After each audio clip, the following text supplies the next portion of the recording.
জান্নাতে একমাত্র কারা যাবে?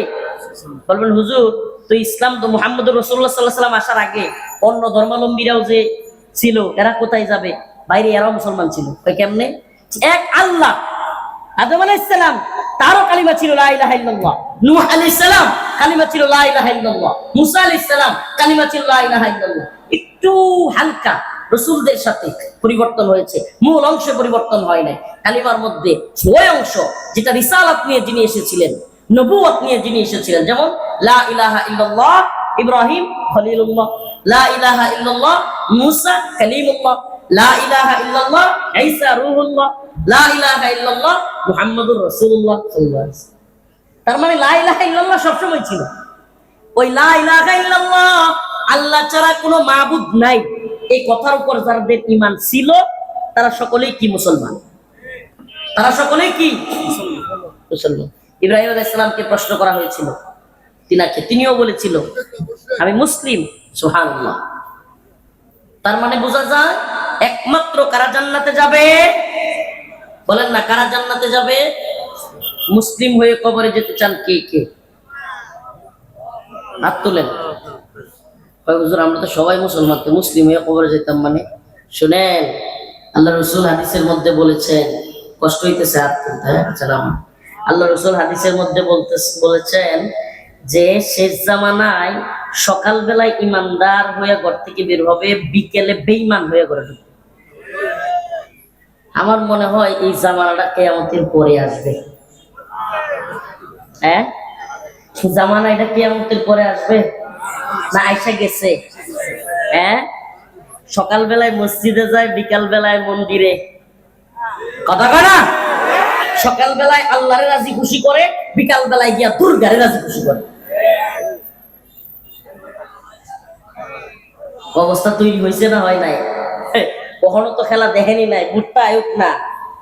মন্দিরে গিয়ে প্রয়োজনে গীতা পাঠ করে এলাম, বাইবেল পাঠ করে এলাম, প্রয়োজনে ভুট্টা আসুক না সামনে, দেখবেন নে প্রয়োজনে জয় শ্রীরাম নম নম শুরু করে দেব। নাউজুবিল্লাহ বলবেন না? তাইলে রাসূল যে বলেছে সকালবেলায় ইমানদার, বিকাল বেলায় কাফের হয়ে যাবে, এগুলোর আলামত পাচ্ছেন তো? এই আলামত, এই অবস্থা কি কিয়ামতের আগে আসবে না পরে?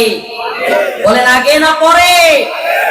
আল্লাহ রাসূল বলেছেন সাহাবায়ে কেরামের সামনে, ও আমার সাহাবারা, এমন একটা জামানা আসবে যেই জামানায় মুসলমানদেরকে হত্যা করবার জন্য সমস্ত কাফেররা এমন ভাবে ঐক্যবদ্ধ হবে, একসাথে দস্তরখান বিছায়া একজন আরেকজনকে যেমন আমরা ডাকি না, এই খাইতে আসেন একসাথে খাই, তেমনি ভাবে মুসলমানদেরকে হত্যা করবার জন্য কাফেররা সকলকে ডাইকা একত্র হবে, আসো আসো। সাহাবায়ে কেরাম প্রশ্ন করলো, ইয়া রাসূলুল্লাহ তখন কি মুসলমানদের সংখ্যা কম হবে? আল্লাহ রাসূল বললেন না, মুসলমানদের সংখ্যা অনেক হবে, কিন্তু তারা নদীর যেমন ভাসমান ওই যে ফেনা আছে না, ফেনা, নদীর ভাসমান ফেনা, কিংবা ওই যে আমাদের নেত্রকোনায় বলে জারমনি, কর্কটা, এগুলোর মতো হবে ভাসমান। আপনাদের এলাকায় কি কয়? গেজার, শাওলা গেজার, আচ্ছা একটা ওইলি হইছে, আচ্ছা আর দরকার নেই। তো এগুলো বুঝছেন তো, এগুলো আর মতো হবে। আল্লাহ রাসূল সাল্লাল্লাহু আলাইহি সাল্লাম বললেন এদের কোনো শক্তি থাকবে না, এরা নিজেদের প্রতি আত্মবিশ্বাস থাকবে না, এদেরকে হত্যা করবার জন্য সকলেই একমত হবে, এমনকি মুনাফিক সম্প্রদায় একমত হবে। দেখেন না, আমেরিকা ইহুদিদের পক্ষে, ইসরায়েলের পক্ষে, এখন পাকিস্তানের মুনাফিক শাসক আর জেনারেলরাও, এই শাহবাজ শরীফ এবং পাকিস্তানের জেনারেলরাও এই আমেরিকার পক্ষে। আফগানিস্তানে মুসলমানদের উপর আক্রমণ করে, যুদ্ধবিরতি লঙ্ঘন করে মুসলমানদের উপর অ্যাটাক করে। আবার কি একটা দল ফিলিস্তিনের পক্ষে স্লোগান দিছে, এই দলের উপর গুলি করতেছে। নাউজুবিল্লাহ বলবেন না? ডোনাল্ড ট্রাম্পের কথায় নাচে। জানি এই কথাগুলো গ্রাম বাংলায় অনেক কষ্ট হয়ে যাচ্ছে। ও মুসলমান, আখের একটা কথা বলে যায়, এই যে জনস্রোত, এই জনস্রোতকে আমাদেরকে কাজে লাগাইতে হবে। এটা শুধু মাহফিলের প্যান্ডেলে নয়, মসজিদেও যেতে হবে। রাজি আছেন ইনশাআল্লাহ? কে কে ইনশাআল্লাহ আজকে থেকে নিয়ত করেন যে আজকে থেকে ইনশাআল্লাহ আমরা নামাজ ছাড়বো না? হাত তুলেন। লিল্লাহি তাকবীর, নারায়ে তাকবীর। আল্লাহ আমি তাওবা করিতেছি, আজকে থেকে নামাজ ছাড়বো না। কোথায় গেছে রে আওয়াজ নেই? এত কষ্ট করে নেত্রকোনার থেকে আয়া আওয়াজ দিই, এরা আওয়াজ দেয় না। ওজন নামাজ পড়বেন না নাকি? খালি মাছ মারবে, নামাজের দরকার নাই। আল্লাহ তাআলা আমাদের সবাইকে নামাজি বানাক, বলেন আমিন। তৈরি থাকবেন, যদি ডাক আসে, আস্তে আস্তে বলতেছি, শরীর আর কোলাইতেছে না, কিন্তু যদি ডাক আসে ইনশাআল্লাহ কোন হিন্দুত্ববাদী ব্রাহ্মণ্যবাদী তাগুতি শক্তির বিরুদ্ধে যদি ময়দানে ঝাঁপায় পড়তে হয়, রাজি আছেন তো ইনশাআল্লাহ? উলামায়ে কেরাম ডাক দিলে লাব্বাইক বলে ইনশাআল্লাহ ময়দানে নামবেন তো ইনশাআল্লাহ? আমরা কোন হিন্দুত্ববাদীদেরকে ভয় করি না, আমেরিকাকে, ইসরায়েলকে, ভারতকে ভয় করি না। আমরা একমাত্র ভয় করি, একমাত্র গোলামি করি। চিৎকার করে বলেন আল্লাহ। একমাত্র আপনার ইবাদত করি। লা তাত্তাখিদুল ইয়াহুদ ওয়ান নাসারা আউলিয়া, আল্লাহ বলেন এরা ইহুদি খ্রিস্টানরা তোমাদের বন্ধু না, বাদুহুম আউলিয়া বা, এরা নিজেরা নিজেদের বন্ধু। আল্লাহ বলছেন ওয়া মান ইয়াতাওয়াল্লাহুম মিনকুম ফাইন্নাহু মিনহুম।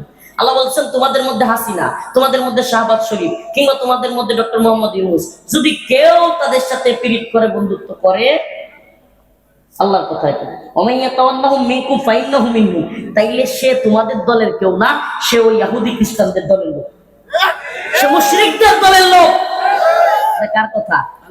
আল্লাহ বলছে ওয়া মান ইয়াতাওয়াল্লাহুম মিনকুম ফাইন্নাহু মিনহুম, তোমাদের মধ্য থেকে শেখ হাসিনা, তোমাদের মধ্য থেকে যে কেউ, শাহবাজ শরীফ কিংবা আরো কেউ, যদি তাদের সাথে সম্পর্ক তৈরি করে, ইহুদি, খ্রিস্টান, হিন্দু, মুশরিক, এদের সাথে এমন সম্পর্ক যে দেশের বিরুদ্ধে যাব প্রয়োজনে, কিন্তু ওদের গোলামি করব, তাইলে বুঝবা এরা তোমাদের লোক ছিল না, এরা তোমাদের লোক না, এরা হলো তাদের সম্প্রদায়ের লোক, এরা ইমানদার নয়। আল্লাহ এদেরকে হেদায়েত দান করে। আর হুজুর বলেন আমিন।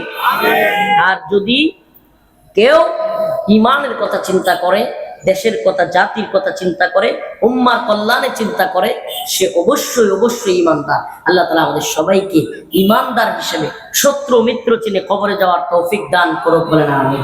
ওয়া আখিরু দাওয়ানা আলহামদুলিল্লাহি রাব্বিল আলামিন। আসসালামু আলাইকুম ওয়া রাহমাতুল্লাহি ওয়া বারাকাতুহু। সকলের কাছে প্রাণ খুলে দোয়া চাই। অসুস্থ হয়ে যাবো মনে হইতেছে, আজকে যেই জার্নি করছি, সবাই একটু দোয়া করবেন, খাস করে আমাদের জন্য দোয়া করবেন, এই দেশ জাতির জন্য, এই উম্মতের জন্য। আল্লাহ তাআলা বুঝার এবং আমল করার তৌফিক দান করুন।